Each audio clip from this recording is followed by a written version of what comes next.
नमस्कार. आज आपण पापलेट फ्राय पाहणार आहोत. त्यासाठी काही सुके मसाले घेतले आहेत. इथे मी 1 किलो पापलेट स्वच्छ धुवून चिरा मारून घेतलेला आहेत.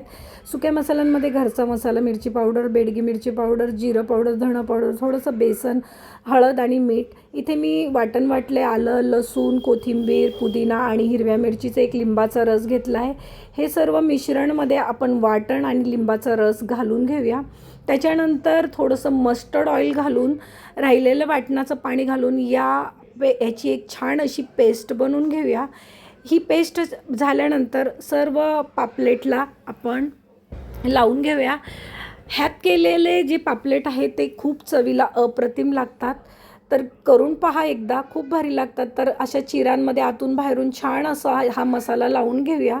सर्व पापलेटला ह्या पद्धतीने मसाला लावून झाल्यावर मी 2 तासासाठी फ्रीजमध्ये मॅरिनेशनला ठेवते. तुम्हाला हवं असेल तर तुम्ही लगेचही करू शकता. 2 तासाने मॅरिनेट झाल्यानंतर जेव्हा आपण हे पापलेट फ्राय करतो त्यावेळेला याची चव अजूनच भारी लागते.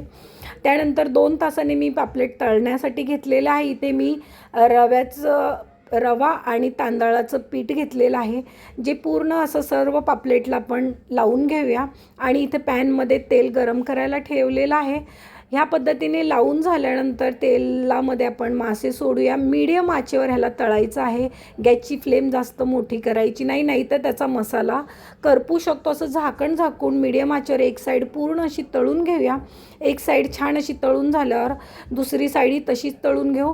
जास्त कडक करायचे नाही हे मासे, त्यामुळं सॉफ्ट ठेवल्यामुळे ह्याच्यातला मसाला जो आहे तो खूपच खाताना भारी लागतो. तर ह्या पद्धतीने सर्व मासे मी तळून घेतले. इथे ताट वाढून घेते. बांगड्याचा रस्सा, इंद्रायणी भात, भाकर आणि अशी गरमागरम पापलेट फ्राय. तर ही रेसिपी पापलेट फ्रायची नक्की ट्राय करून पहा